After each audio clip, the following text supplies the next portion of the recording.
Bíblia para crianças.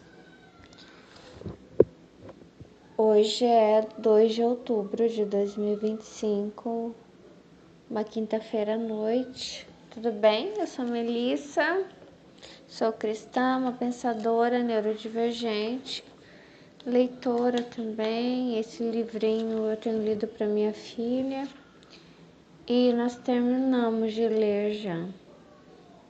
Ele termina em 1 Coríntios 13 e inicia em Gênesis 1. Então, eu vou unir o início e o fim. Eu estou editando um vídeo aí para vocês, de um áudio meu, que é sobre o Rosh Hashanah, que é sobre o recomeço, o reinício, o restart, uma nova chance, um novo amor, uma nova oportunidade. Então, eu vou unir o início e o fim. A criação do mundo com, que é o nome que o livro tá? Então, peraí. São 3 coisas, desculpa. A criação do mundo, o amor é o dom maior e uma carta. Mas vamos começar do que Deus falou comigo. Ele falou sobre a parábola dos 2 filhos. Então, Deus chega no primeiro filho e diz: filho, você pode fazer algo pro papai? E aí o filho fala: claro, papai. Aí o papai vai e o filho não vai. Ele esquece já e volta a fazer as coisas. E aí o pai vai no segundo filho e fala assim: filho, você pode fazer algo pro papai? E aí esse segundo filho fala assim: ai pai, eu acho que eu não vou conseguir, desculpa, é difícil pra mim, sabe? Por favor, meu filho, é importante que você faça. E ele: pai, eu acho que não vou poder. E aí o pai vai embora e aí esse filho vai lá e faz. Com qual filho, né? Deus fica contente? Com aquele que fez. Que é o que Jesus fala sobre: andou no meu caminho, conheceu tudo sobre mim, mas não fez a vontade do meu Pai. Então aparta-te de mim. Então não é sobre declaração de fé, é sobre manifestar a fé, esse amor, manifestar, amar de verdade, com mãos, braços, entendeu? Com o corpo inteiro, com tudo que tem, com tudo que possui, com toda a mentalidade que possui, usando a voz, usando a energia, o tempo. É a criação do mundo. Muito tempo atrás havia apenas escuridão e águas profundas. Então Deus falou: haja luz. Raios de luz começaram a iluminar a terra suavemente. Deus viu que isso era bom e separou a escuridão, chamando-a de noite, da luz que chamou de dia. Esse foi o primeiro dia que existiu. No segundo dia, Deus separou o céu e no terceiro criou o mar e a terra, quando afastou as águas da parte seca. Sobre a terra nasceram todos os tipos de plantas e seus frutos. No quarto dia, o Senhor criou o sol para esquentar e iluminar a terra, e as estrelas e a lua para brilharem na escuridão da noite. Ao mandado de Deus, a terra, o céu e os mares foram habitados por animais. No quinto dia foram as aves e os peixes, e no sexto os pequenos e grandes animais terrestres. Deus observou todas as coisas que havia criado. Ele sabia que todas elas eram muito boas. Então, no sétimo dia, Deus descansou.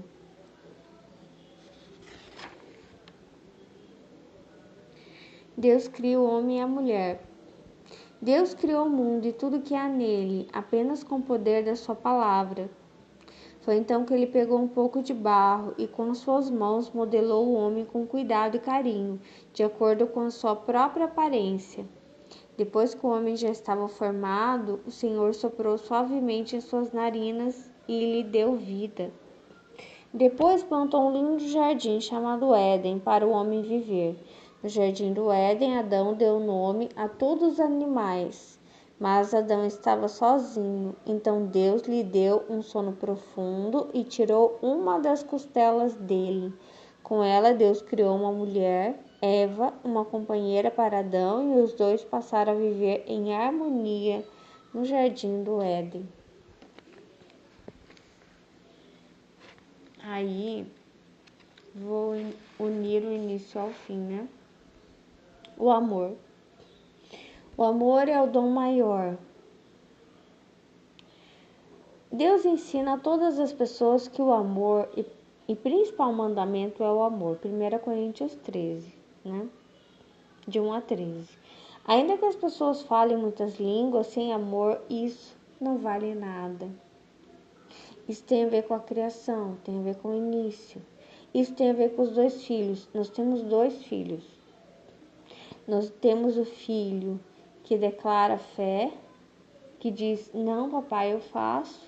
E tem aquele que não fala nada, mas que faz. E eu vou dizer para vocês aquilo que Deus falou comigo. Nós temos 2 filhos. Nós temos o filho que fala e o filho que não fala. Então a salvação ela não é pelo declarar, é pelo fazer, é pelo amar, entendeu? E não é só fazer de cara feia, né? Porque o que aconteceu? Eu não sei se alguém já fez algo pra você com muito ódio. Se você já foi amado com muito ódio, com muita raiva, não é amor, né? Então aconteceu um dia comigo e minha filha o seguinte: eu vinha com muitas sacolas pesadas, né? E de mãos dadas com a minha filha para atravessar a rua. E vendo que não haveria como passar por bastante tempo ali, né? A rua estava bem movimentada. E um carro, ele parou e ligou o pisca, né? Aquele alerta. E aí, como ele parou e eu comecei a atravessar, o outro carro que vinha ao lado, na faixa ao lado, teve que parar. Mas, depois que eu estava terminando de atravessar, esse carro que parou por último, ele acelerou com muita raiva. Pelo modo como a pessoa acelera o carro, você entende uma mensagem, sabe? Muitas vezes de raiva, de ódio de alguém que fez algo porque foi obrigado, sabe? E enfim, esse muitas vezes é o ser humano. Aí eu vou dizer para vocês o que Deus falou comigo. Talvez Deus fale outra coisa com você, mas enfim. Eu vejo esses 2 grupos. O primeiro grupo que Deus fez, né, que são das outras espécies que não falam, mas que fazem, que é esse filho que não fala nada, ele só faz. Ele só faz a parte dele. Ninguém vai lá e fala, ninguém escreve para ele o que ele deve fazer. Ele sabe o que ele deve fazer e ele faz em silêncio. O outro não. Ele não faz, ele só fala. Ele fala, ele escreve, ele é inteligente, né? Por quê? Porque ele comeu do fruto do pecado, né? Que é o conhecimento do bem e do mal. E os seus olhos vão se abrir, vocês vão conhecer aquilo que Deus conhece, Deus sabe que existe bem e mal, né? O diabo já tinha caído do céu. Então, até antes de Lúcifer cair, parece que era só o bem, né? Era só o bem. E aí, com a revolta de Lúcifer, enfim, eu não sei. Agora me veio à mente o seguinte: Deus não conhecia o que era mal? Os anjos não conheciam o que era mal? Então, assim, é como se Satanás tivesse inventado a decepção, sabe? A frustração. E então, quando o ser humano ele come essa fruta do conhecimento do bem e do mal, ele passa a entender esses dois lados, que só Deus sabia. A ele não cabia pensar isso era bom ou era mal, cabia apenas obedecer. Até então eu vejo que ele não tinha livre-arbítrio. Ele não ponderava sobre as coisas. Será que eu devo fazer isso ou aquilo? Não havia substituições também, muito menos. Ele não sabia, não conhecia o que era mentira. Ele não sabia o que era palavra, ele não sabia o que era isso, palavra, conhecimento. Ele não sabia que existia a oportunidade de dizer algo e fazer outra coisa. Então, para mim, ele é esse filho que eu sei que se eu falar que eu vou fazer, eu ganho crédito. E depois eu não preciso fazer, é só eu falar que eu vou fazer. E não é assim, muitas vezes a lei. Eu estava ouvindo hoje alguém me dizer: sabia que lá no meu bairro está escrito que é um bairro asfaltado, mas não é. Uau!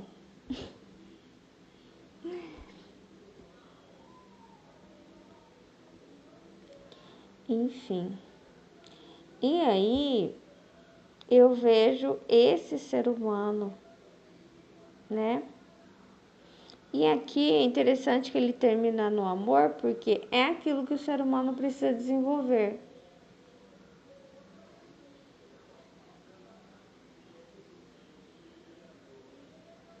Enfim, vou ler para vocês, quer ver? Ainda que as pessoas falem muitas línguas, sem amor isso não vale nada. As línguas, elas são criadas, se eu não me engano, é depois da Torre de Babel, né? Que o ser humano ele passa a falar mais de uma língua e isso gera confusão.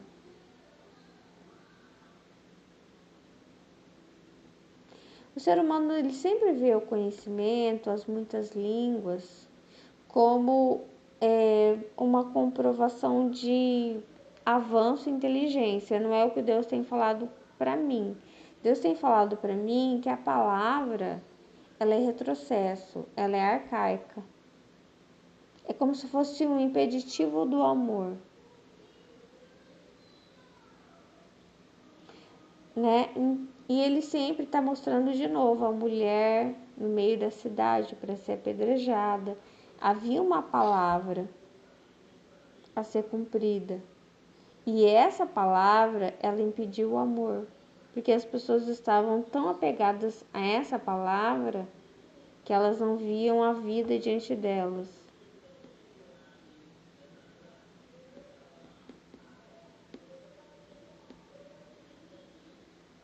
Ó, ainda que as pessoas tenham muito conhecimento, dominem várias habilidades e tenham muita fé, se não houver amor, tudo isso não adianta nada.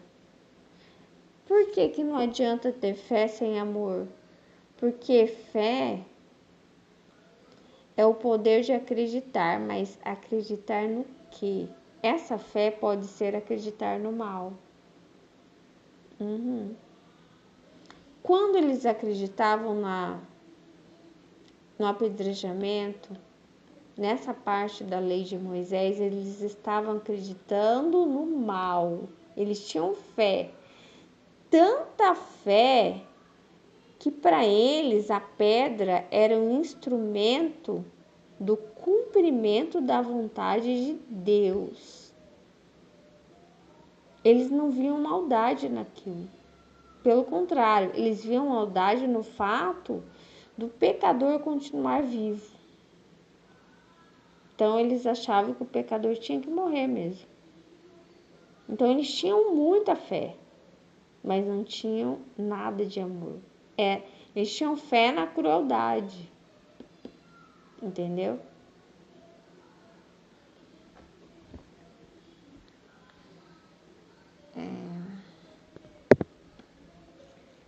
Ainda que as pessoas façam doações para os necessitados, se não for feito com amor, é em vão. Sim, porque às vezes podem querer ter a aparência de bondade, né? Ou podem fazer algo com raiva, entendeu? Como o carro que parou para eu passar, mas fez com ódio no coração. Fez porque o outro obrigou. O amor é paciente, não tem inveja nem orgulho, respeita o próximo e não se irrita com os outros. Não deseja coisas ruins, só fala a verdade e sempre perdoa. Deus quer que todos se aperfeiçoem em sua palavra para chegar à hora em que só haverá fé, esperança e amor. Mas o amor é o maior de tudo isso.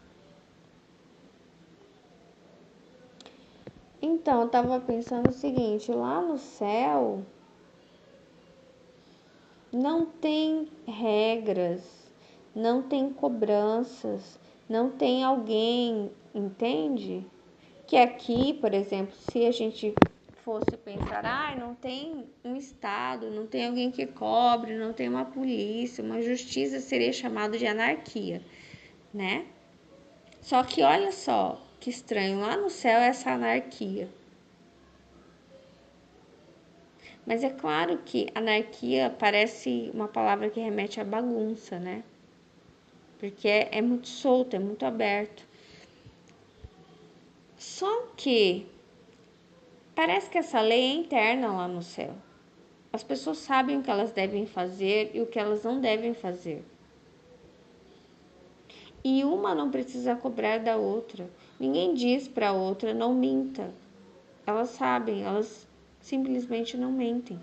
Não fazem nada ruim.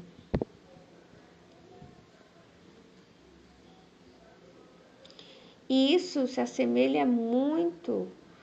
É claro que eu não quero. Teve um tempo que eu achava que as outras espécies eram extremamente boas. Nunca faziam nada de ruim, sabe? Não é assim. Mas, na maior parte do tempo, elas estão sendo guiadas por uma lei interna, pelos instintos, né? Sem prejudicar ninguém, sem prejudicar o planeta, e não há ninguém que cobre delas, que façam algo, entendeu? Então eu vejo o céu um lugar semelhante. É claro que eu acho que há hierarquia no céu, sim, né?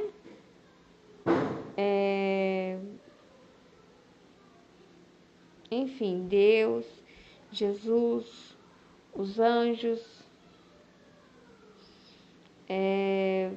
e cada um tem sua função, como o Espírito Santo tem a função de estar aqui na Terra conosco, mas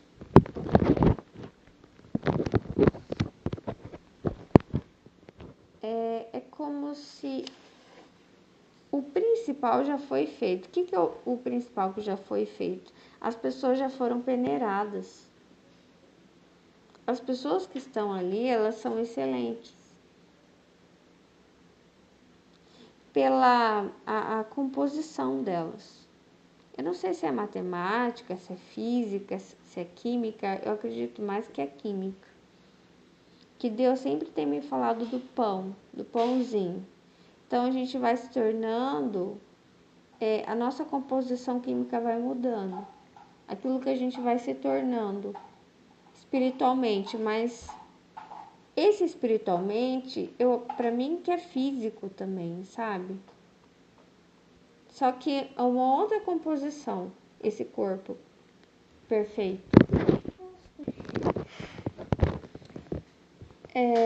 E essa peneirada, que é o que garante que o céu seja céu.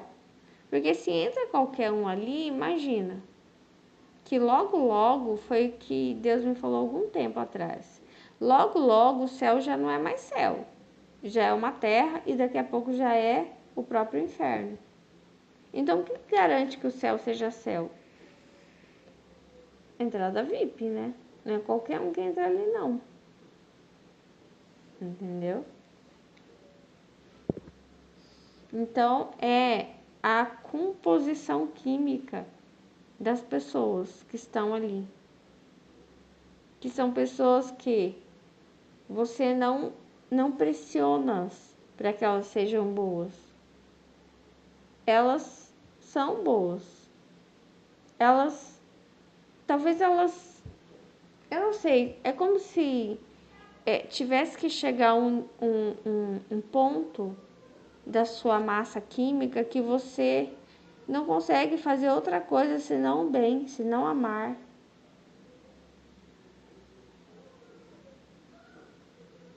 Como se isso se tornasse automático para você. Essas é assim que são das pessoas que vão para o céu. Entendeu? Elas não fazem para mostrar, para aparentar. Entende?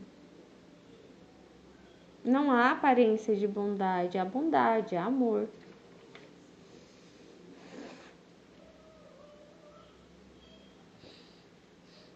Eu sei que a gente geralmente valora as pessoas pela aparência e o conhecimento, né?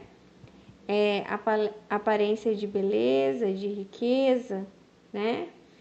E por títulos, né? E para mim tudo isso, essa maneira de valorar as coisas, vem da queda, que é esse upgrade, esse desenvolvimento que nós ganhamos e nós passamos a valorizar só isso, que é o fruto do bem e do mal, esse conhecimento do bem e do mal.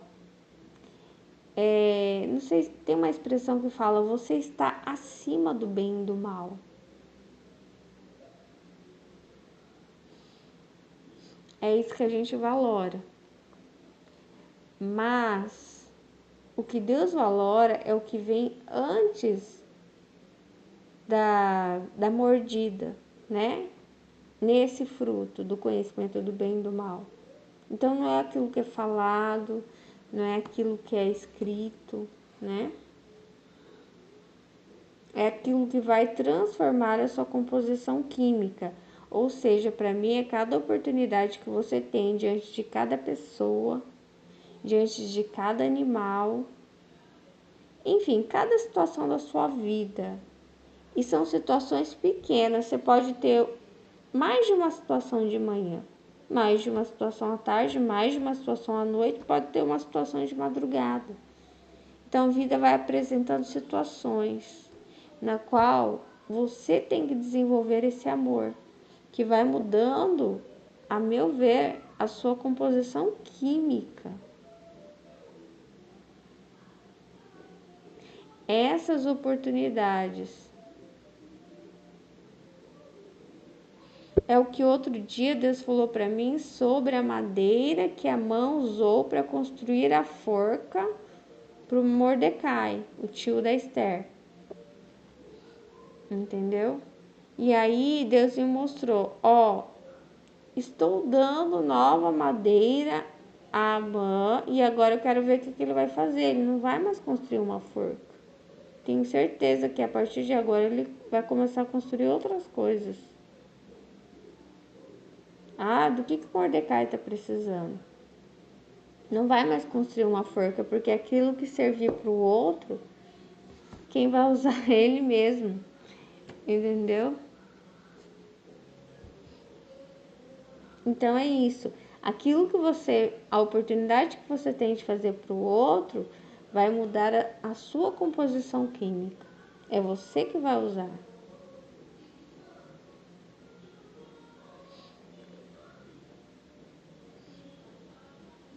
E o que vai refinando você para que você passe pela peneira. É assim que eu vejo, entendeu? Por exemplo, quem não fala, né? Porque eu disse que tem 2 filhos. Aquele que fala, não, sim, papai, que declara fé, que fala, que expressa, né? Que tem diplomas, que é racional, que é são. E tem aquele que não fala. Nós temos as outras espécies que muitas vezes são torturadas, escravizadas, que sofrem, que são extintas pelo mau uso do nosso poder. Quem mais não fala? Muitas vezes pessoas analfabetas, pessoas que não sabem se defender, que estão numa posição de fragilidade, né? Os pobres, os órfãos, as viúvas. Quem mais? Os fetos, as crianças. Muitas vezes, ainda assim, as mulheres.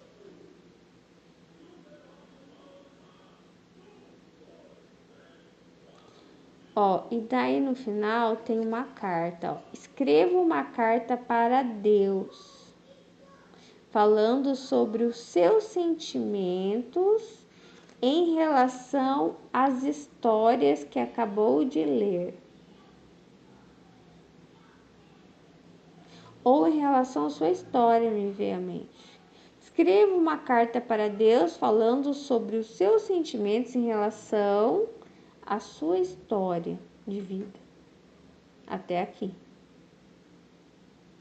Em relação à sua história de vida, aquilo que você sonha para o futuro, né?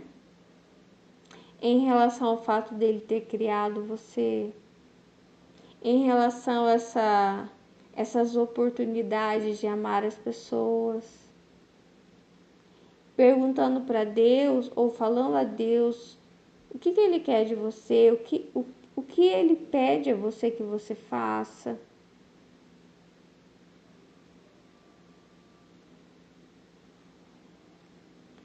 Então escreva essa carta para Deus, tá bom?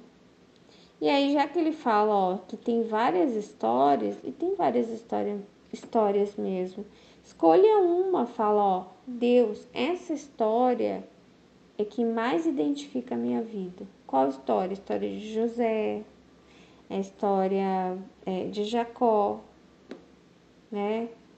Não sei. Então você escolhe uma. Tchau, Deus abençoe vocês.